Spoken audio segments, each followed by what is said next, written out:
The use of dispersants in a Gulf oil leak by Christina Dudley.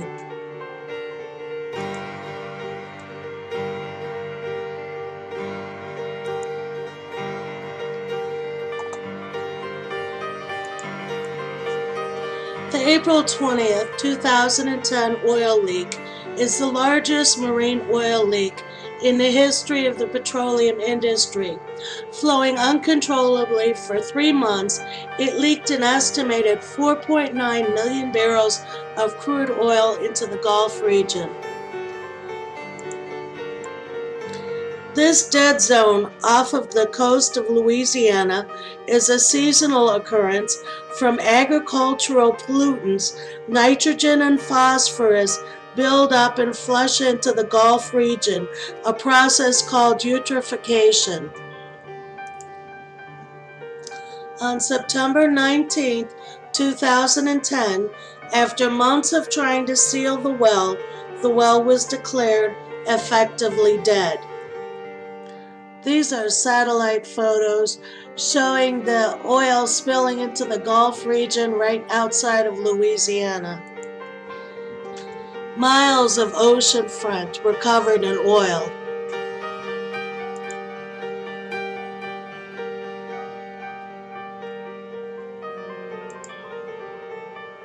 They burned crude oil, adding to the depletion of the ozone layer.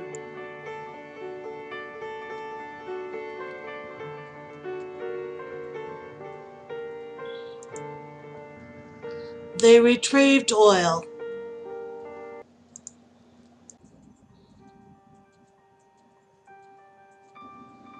They sent people out to clean the beaches.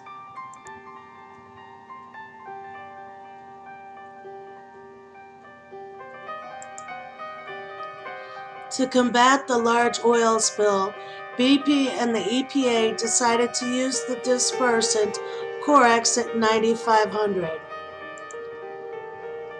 Scientists had been concerned that oil and dispersant-eating activity by microbes would consume large amounts of oxygen in the water and create a dead zone dangerous to other life. The study, June 2010, found that oxygen saturation outside the oil plume was 67%, while within the plume it was 59%. A study in June 2010 showed that the dominant microbe in the oil plume is a new species. The oxygen levels were a far cry from the microbial feast predicted by British Petroleum. However, both methane and propane metabolism were noted. The manufacturer of Corexit 9500 has stated that the potential human hazard is low. Over 2 million gallons of the neurotoxin Corexit were used in the Gulf region. Corexit 9500 oil mixture is capable of rendering the water toxic to the point of being lethal to 50% of Meninda fish within 96 hours of exposure. Risks to humans. Warnings were posted on beaches for 5 states in the Gulf region. Because I got to visit Paul Dew before he was sent to the hospital last week. But Sunday night, I sat for 3 hours while he went through constant seizures. While his mother cried, I held his head in my lap. I kissed his forehead. I told him everything is going to be okay, and I was lucky that he was able to receive the help he needed. I am now losing feeling in my right arm, and this twitch that you guys see in my face constantly. My face has just been moving on its own. By the end of the day, I can't control my lips, and I can barely hold fluid into my mouth. My left pupil is always dilated, and they're saying that I'm having neurological. I have critically high levels of chemicals in my body, 33-year-old Stephen Iguana of Hazelhurst, Mississippi told Al Jazeera. I swam underwater and then I found I had orange slick stuff all over me, Iguana said. At that time I had no knowledge of what dispersants were, but within a few hours we were drained of energy and not feeling good. I've been extremely sick ever since. Animal rescue workers worked endlessly during the spill.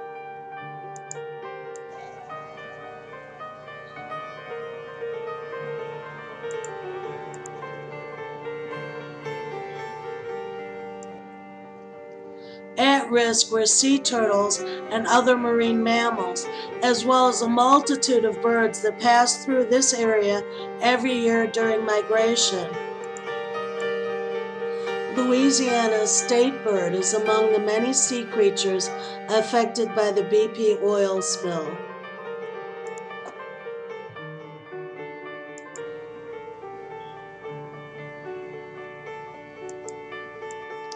Many birds were found covered in oil.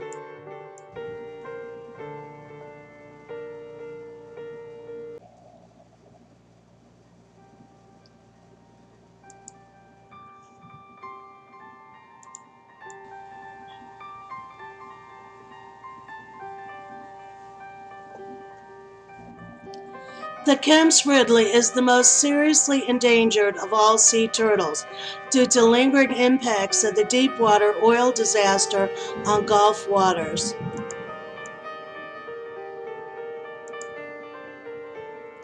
Over 14,000 sea turtle hatchlings were saved and safely released into the Atlantic. The crude oil and the dispersant used is toxic to zooplankton. Plankton, algae, and seaweed form the base of our global marine food chain.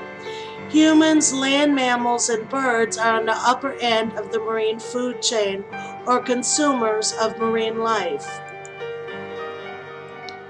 This is a plankton bloom off the Gulf of Mexico before the oil spill.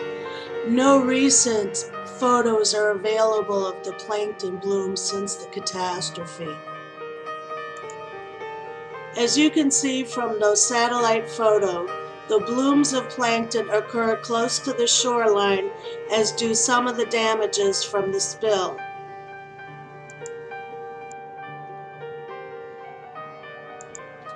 Also occurring close to the shoreline and around the Chandler Islands, seagrass, a keystone species that may have been affected by the oil spill and the dispersant. Seagrasses provide food, shelter, and essential nursery areas.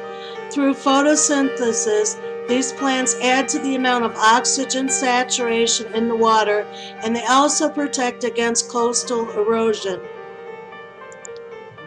The seagrasses are very efficient in carbon absorption and binding. It is estimated that seagrasses per square meter are capable of binding about 1,000 grams of carbon every year.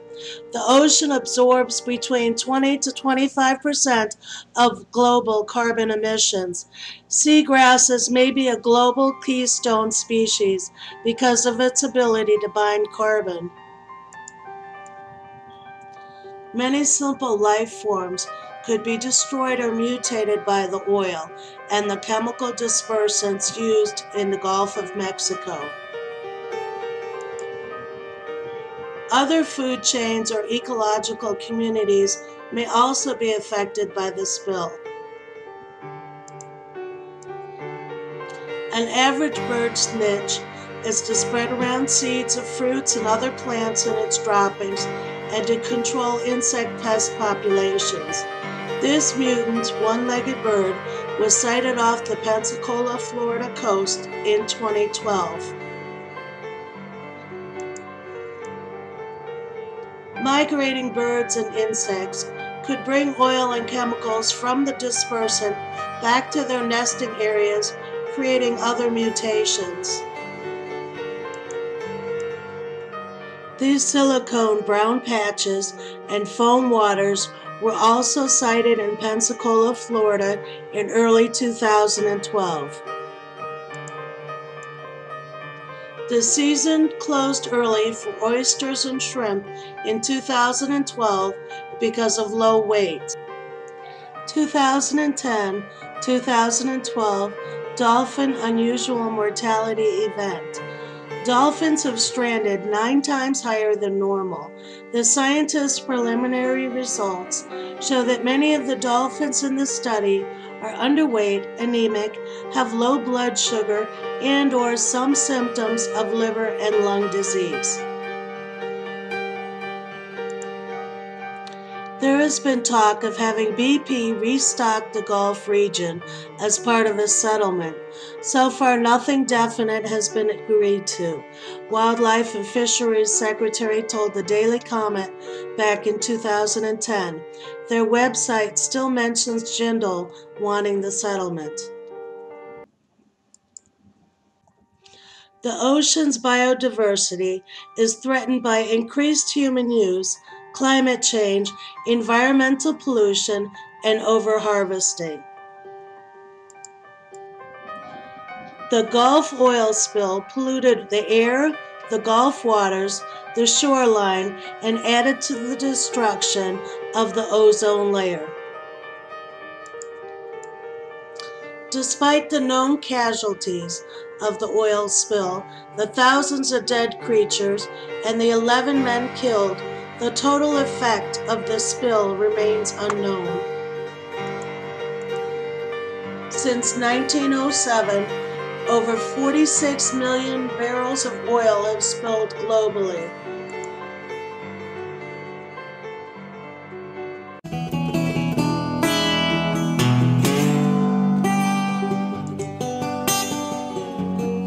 A ton is equal to 7.33 barrels of crude oil.